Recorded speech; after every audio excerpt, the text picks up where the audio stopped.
നമസ്കാരം. സംസ്ഥാനത്ത് സാമൂഹിക സുരക്ഷാ ക്ഷേമനിധി പെൻഷൻ 2 ഗഡുവാണ് ഈ മാസം വിതരണം ചെയ്യുന്നത്. ഈ ചാനൽ നിങ്ങൾ ആദ്യമായി കാണുന്നവരാണെങ്കിൽ സബ്സ്ക്രൈബ് ചെയ്യുക, ലൈക്കും കൂടി ചെയ്ത് സപ്പോർട്ട് തരിക.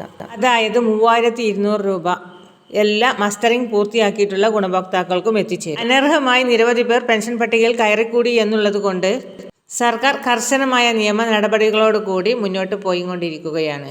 പ്രത്യേകിച്ച് വീടാന്തരമുള്ള പരിശോധന ആരംഭിക്കുകയാണ്. ഇത്രയും പ്രശ്നങ്ങൾ നിലനിൽക്കുന്ന സാഹചര്യത്തിൽ ഗുണഭോക്താക്കൾക്കുള്ള സംശയം 2 മാസത്തെ പെൻഷൻ തുകയുടെ വിതരണം ഈ മാസം ഉണ്ടാകുമോ എന്നുള്ള കാര്യമാണ്. നമ്മുടെ സംസ്ഥാനത്ത് മുമ്പ് തന്നെ പ്രഖ്യാപിച്ച കാര്യമാണ് ഈ ഡിസംബർ മാസത്തോടു കൂടി 2 മാസത്തെ കുടിശ്ശിക തുക വിതരണം ചെയ്ത് തീർക്കുമെന്നുള്ളത്. 5 മാസത്തെ ഗഡുവിൽ 1 മാസത്തെ ഗഡു വിതരണം ചെയ്തു. ഇനിയുള്ളത് 4 മാസത്തെ തുകയാണ്.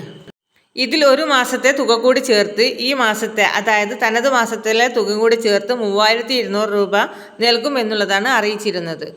ഇതിൻ്റെ നടപടിക്രമങ്ങൾ ഇപ്പോൾ ഏകദേശം പൂർത്തീകരിച്ചു കഴിഞ്ഞു. DB ഡീസൽ വഴി ഈ വരുന്ന 25-നുള്ളിൽ തന്നെ വിതരണം പൂർത്തിയാക്കും എന്നുള്ളത് തന്നെയാണ് അറിയാൻ കഴിഞ്ഞത്.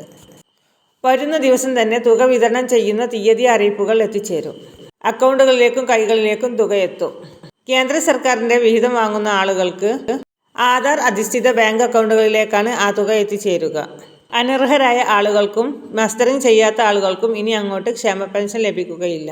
ക്ഷേമ പെൻഷൻ അനർഹമായി വാങ്ങിയവർക്കെതിരെ കർശന നടപടി സ്വീകരിച്ചു വരുന്നുണ്ട്. മറ്റൊരറിയിപ്പ്, ഇനി ആധാർ കാർഡ് വിശദാംശങ്ങൾ ഓൺലൈനായി സൗജന്യമായി പുതുക്കാനുള്ള അവസരം ഇനി 2 ദിവസം മാത്രം.